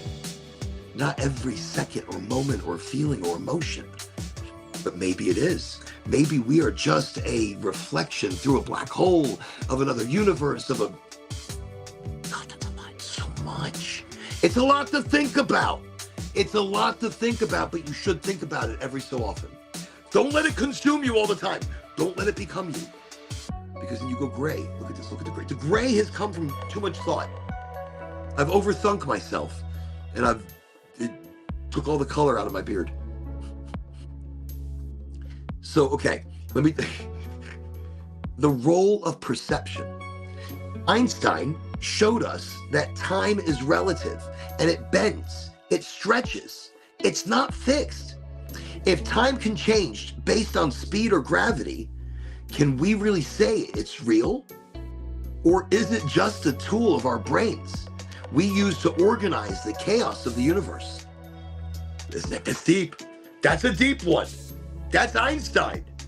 That's Einstein-y. Einstein-y knew some shit. Even some of his theories that he had then, we are proving now, and we're like, holy shit, he was right. He was right about everything. So if he can say that about time, and he is right, that this is something our brains are using, our brains. Remember, we are the eye, we are the watcher, we are the creator. You are the energy that you seek. You are the amazingness that you seek. It's you. It's already you. Okay, let's move on.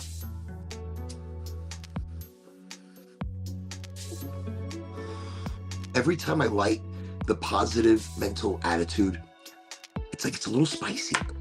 It's good. No, I've got nothing wrong with it whatsoever, but it's got a little spice to it, like a little kick. You're like, oh. It's got a nice aroma to it as well. You know, even not smoking cannabis, I can sit here and just, I could inhale in that amazing goodness. I just, you know, inhale the goodness. I hear that song, Taste the Biscuits. If you've never heard Taste the Biscuit, the goodness of the biscuit. Okay. Space is an extension of time. So let's add space to the mix. Space feels solid, like a grid where everything exists in fixed places. Look at all the different universes. Look at the fixed amount of planets and numbers and symmetry in everything. But if time is flexible and illusory, it's an illusion, space is too. Scientists describe space-time as a single fabric, and when you tug on one, the other bends. So space isn't real in the way that we think either. It's part of the same illusion. Now, I don't want to burst your bubble. I don't want to, but we're going to get deeper here because the illusion of separation. If time and space aren't real, then neither is the separation between us. We think we're distinct individual beings, but on a deeper level, we're all connected, part of the same energetic field. The boundaries we see are constructs of the mind.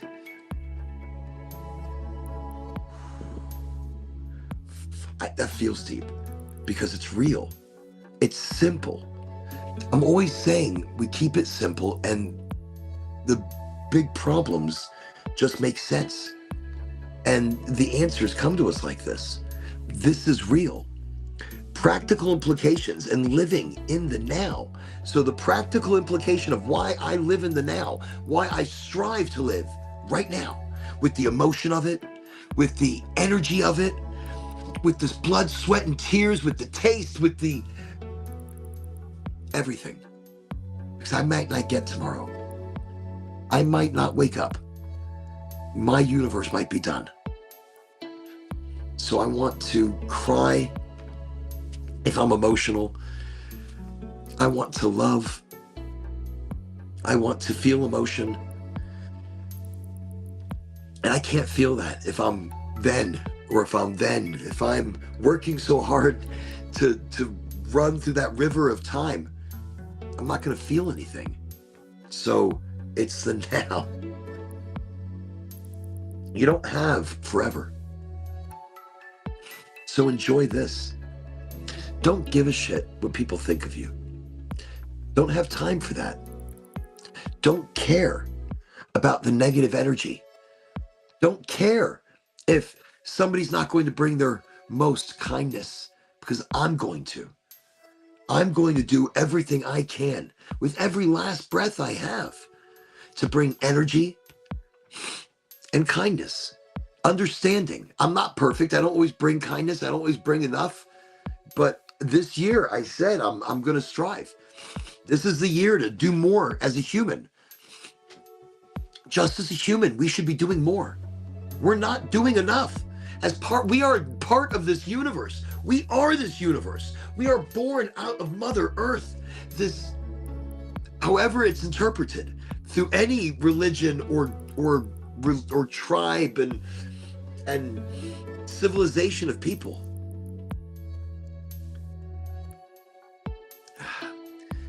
If the past, the present, and the future all exist simultaneously, and space is just an illusion, then the only thing is to truly real is to be in this moment.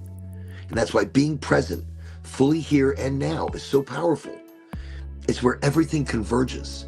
Everything comes right here. It's all coming at you. If you are open to the here and the now, if you're not thinking of the past or the future, you are opening your frequency to something different. That's why I say you put out kindness. Don't expect anything back. Don't want anything back. Don't need anything back. You are opening yourself to that frequency, to that something different. And it is being fully here and now. It is so powerful. Everything comes together. Energy and consciousness. Look, instead of seeing time and space as real, think of them as energies or frequencies we can tune into. Consciousness is the tuner, and our experience of reality depends on how we focus that energy, how we manifest that energy. By shifting our perception, we can step outside the illusion and see the infinite possibilities that surround us, the infinite possibilities of our creation. We are the quantum manifestation. We are the supercomputer. Each one of us, each one of our supercomputers are powering this reality, this what we think is a physical reality. But we are energy. We are more than energy. And we travel and speak and feel by frequency, by sound, by, I don't know if it's just sound. I mean, sound is just part of it. Look, here, what does it mean? I mean, what does this mean for us? It means we have the power to rewrite the story we're living in. If time and space are constructs, then our limitations are too. We're not bound by what we think is real. We are free to create, to imagine, to manifest the life we want or believe. Not someday, but right here, right now.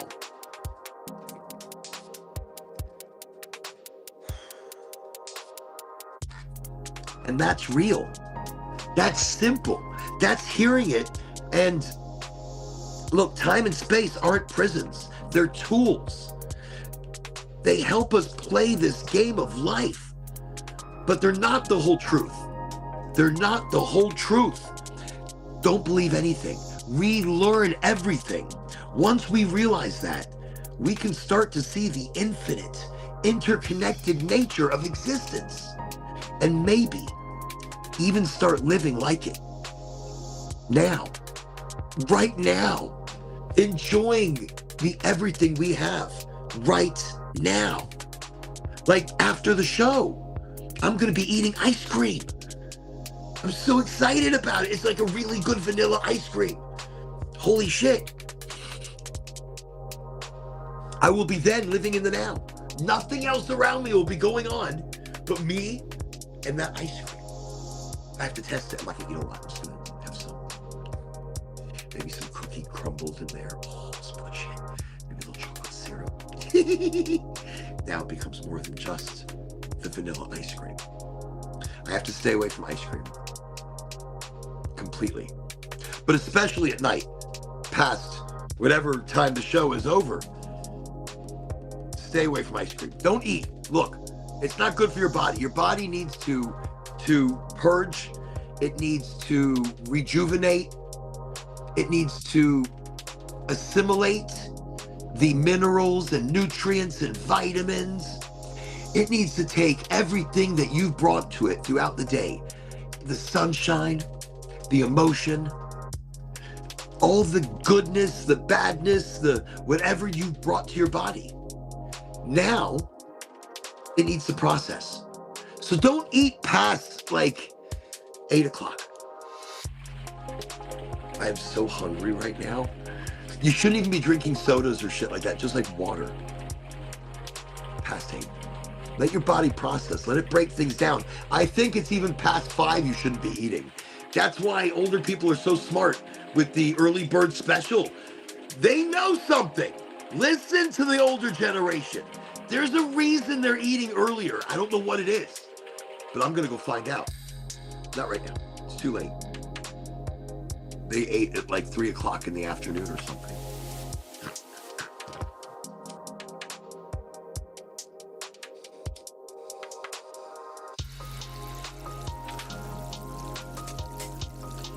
this one's an okay smoky smoke. I'm not gonna rag on it because it's good. It's good just to smoke. But those other two were so terpy. I heard this one's very terpy as well, though, the Parmesan. And it's got a pretty decent THC as well, but that mule fuel was everything. Oh, that mule fuel was so delicious. Oh, I could feel remnants of it on my tongue.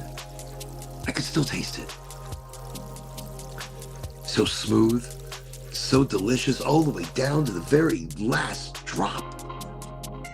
Whew. That's a good smoke. I've got a little bit more mule fuel over here. I'm gonna probably roll another later. So good. I want to take a moment. Thank you everybody for joining me here on Highly Motivated. This is just a smoke sesh. That's all this is. Yes, there are topics. Yes, I talk about things. If I did it, and I just sat here and smoked and stared at the screen, that might be good too.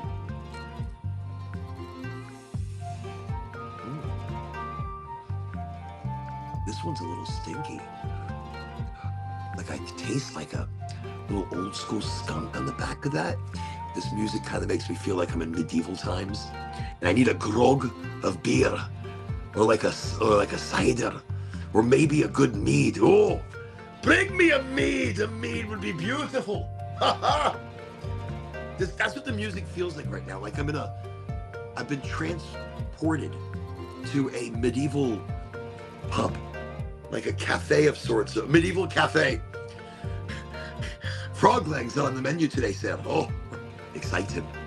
Now I became a Scot. I don't know what the hell's going on with me. I'm just so excited now. Mead. See, I say cider and mead, and Nick woke up. He said, wait. Good shit. Nick's been there. I see. I know you're there, Nick. I see you. Mead is delicious. Look, Nick, I want to make a mead with cherries and Tupelo honey. But I don't want to do just any cherries. And I want to use a cannabis. I've used cannabis before in my meads. Look, I said frog legs, gotta love them. I do. I went to this Chinese market once, and I got these gigantic frog legs. Me and Ange, they were so big. I've never seen frog legs this big. And I looked at her, I'm like, can we eat these? She goes, they're huge. They're like a turkey leg. I'm like, I know. I didn't know they made frogs that big. But then I moved onto the land over here. They make frogs that big. We've got frogs like this. I don't think their legs are that big though. The legs we picked up, it was like an Asian market while we were traveling in the RV. And it was like the biggest frog legs I've ever seen in my life. Delicious. Delicious. Just gonna cut to the chase. Angie made frog legs and they were delicious. But it was so long ago, but they were huge. But they were delicious. But it's like a gamey chicken. A gamey seafood chicken. Seafood chicken. Seafood chicken. Have you had any seafood chicken? Seafood chicken, what's that? Frog legs.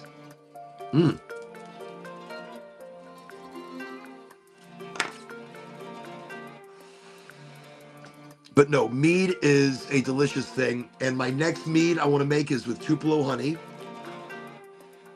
dried, beautiful cherries. I don't know where I'm going to get these cherries from yet.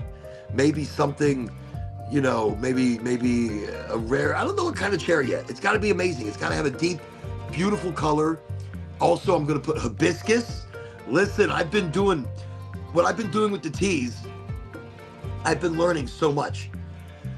But I'm going to do I'm going to be very smart about the coloring of my mead. And I'm going to use hibiscus, but I'm only going to steep it for a little bit with while it's fermenting. Beer battered or tempura all the way, frog legs. Oh, delicious. Oh, fantastic. Beer battered is nice. You got to be drinking too. You got to have some nice extra things like really, really gourmet stuffed jalapenos. Maybe some nice poblano peppers stuffed. And I don't know, I'm getting hungry now. I'm not getting hungry, I've been hungry. I'm always hungry, but I'm not. I'm not hungry for just anything. It has to be like something specific.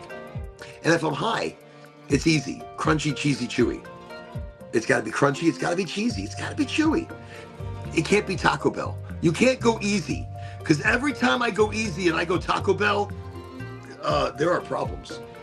Not just for days. Days there are problems. You are punished for days if you make a Taco Bell slip up like that.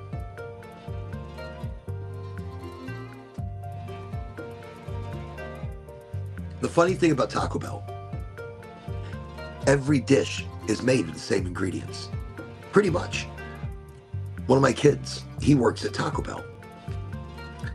And he said pretty much besides one or two things, but yeah, everything is exactly the same, except for a different bread or a different covering of another bread, or maybe this one's like deep fried, or this one's baked, or this one's, but yeah, all the same ingredients. And I thought to myself, that is genius. What an easy kitchen. What an easy menu. No matter what people order, they're always going to be ordering the same exact thing, like the same ingredients. So you're always restocking on the exact same ingredients.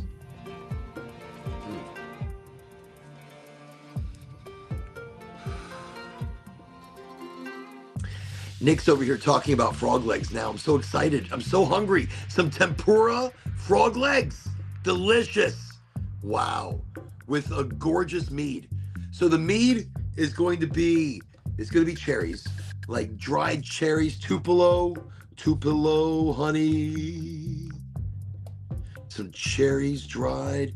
I don't know which strain I want to use to be able to accent not just the cherries, but the honey as well. That Tupelo honey comes from the Tupelo gum trees, the swamp gum trees in the panhandle of Florida. It's the only place in the world you can get this Tupelo honey. So I want to make a honey wine with this honey. This mead is going to be the magic. And these cherries, I don't know where I'm going to source them from yet. That's going to be a big one. Maybe a little bit of hibiscus. Some Jamaican hibiscus. That's what's going into this as well. But what cannabis? Look, I'm going to put cannabis with a question mark. Cannabis. I don't even know. I can't spell right now. But the It's so good. It can be Mexican hibiscus. It can be Jamaican. But the Jamaican hibiscus plant has a lot of properties. I haven't looked into the Mexican one yet. I'll take a look. Now, the Mexican plant is the Calea zacatachichi. And you can't put it in a tea because it tastes like shit. Don't make a tea. I tried making a tea from it. Really rough. I mean, people used to take this and make a tea from it, and they would drink it, and it would give them, like, you know, amazing dreams, hallucinations almost, while they were going into dream state. But I'll definitely check out the Mexican hibiscus. But yeah, very delicious. Okay, where were we? I was just in La La Land talking about some stuff, space and time, talking about some beautiful, beautiful additives. No, but a good mead.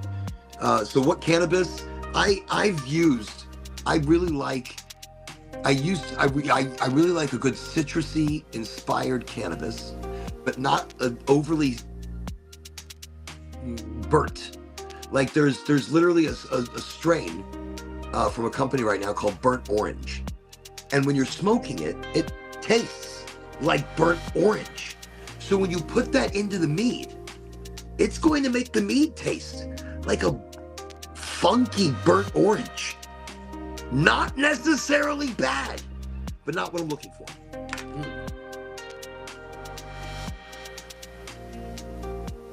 So if you have any suggestions, anybody, direct message or put it here in the chat of what cannabis strain you recommend that I ferment with my mead, my Tupelo honey mead.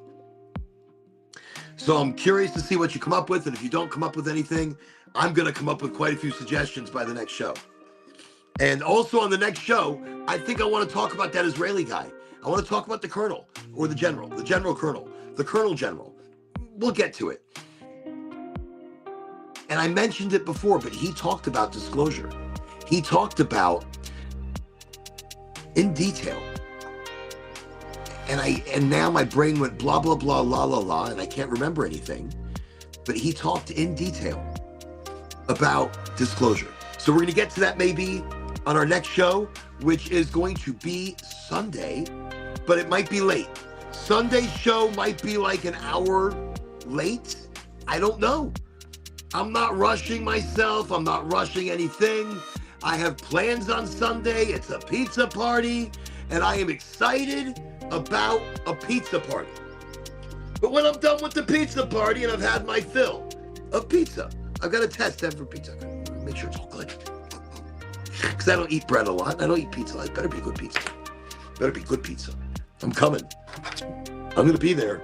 That pizza better be. I'm not like Dave Portnoy. I'm not going to review them like that. Even though Dave Portnoy's reviews are genius and magical.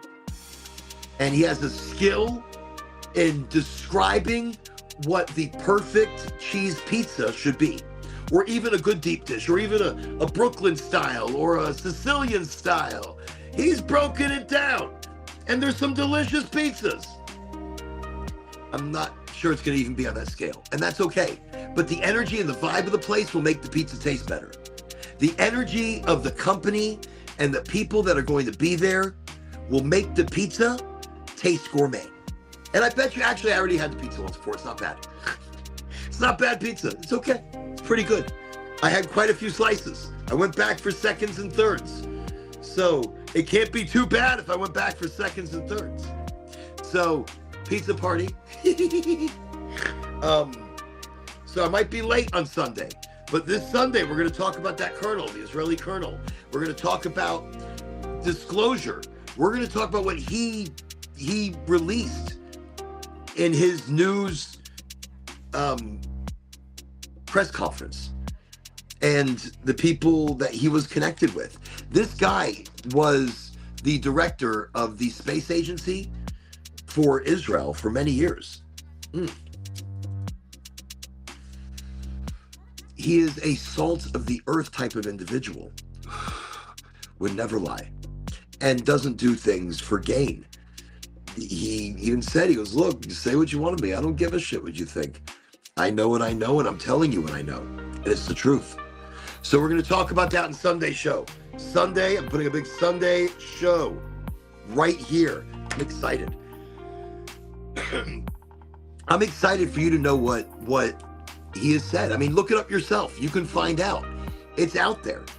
And it's incredible information. And a lot of it right now, these days, we are dealing with a large amount of disclosure. We are dealing now with a large amount of technological leaps.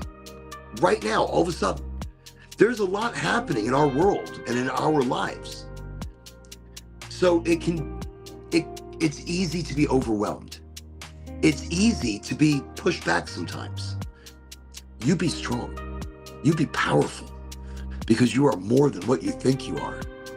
You are part of the creation of all of this, and you are manifesting it in your brain, in its creation somewhere. Even without your direct knowledge, it's your direct knowledge, it's your direct doing. So you are capable of more. You are more. Amazing talk of time and space and what's real, what's not real, what could actually be. Interpretations from the past that make so much sense now. So it's not living your mind in the past, and it's not living your mind in what hasn't happened yet in a future. It's right now, and it's becoming part of that energy of time that we are creating, we are shaping, we are bending. Einstein spoke it into existence. Others have as well. What a powerful talk tonight. What a powerful, awesome conversation. And I gotta tell you, my brain it's out there a bit right now. There's a lot of questions. There's a lot of because we're on this intergalactic journey of information, of frequency, of exploration, I find it exciting. Even if we don't believe in all of these different possibilities, to at least leave your mind open to all of these possibilities. And that there's a magic. There's a magic when we can create together, when we can create a good frequency, kindness, a better society, a better world, that even if we are manifesting it, let's make it better. Not just for us, for you, for all of you. That's what this show is. We are highly motivated for each other.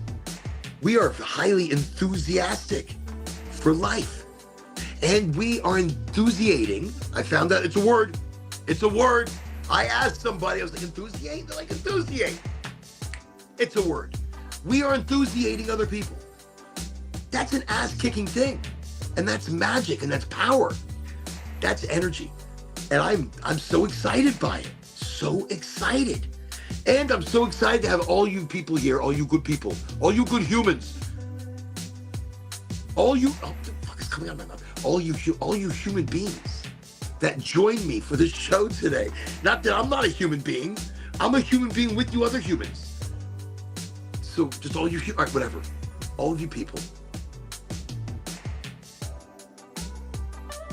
that came to the show today, thank you. And thank you for bringing your energy and taking your time out of your busy lives. Because holy shit, next week, how busy things are gonna be. I'm still gonna be doing shows. I've got to do shopping. Hanukkah starts with Christmas. Christmas and Hanukkah this year come together. And I don't think that's happened. Maybe has it happened before? I don't remember. Christmas and Hanukkah beginning at the same time on the 26th. I think it's on the 26th. I don't know what I'm screaming to. I'm screaming at a wall. I'm like, I think it's on the 26th, and the wall's gonna look at me. Oh my God. Oh my God, this is gonna be crazy. So we're probably gonna have to end the show right now because the computer's about to die. You have a great night. Be powerful, be amazing, be everything. Oh my God, I don't believe I don't have any power on this. This is insane. Be amazing. You are amazing. Have an amazing weekend. We will talk again soon. Sunday, it's gonna be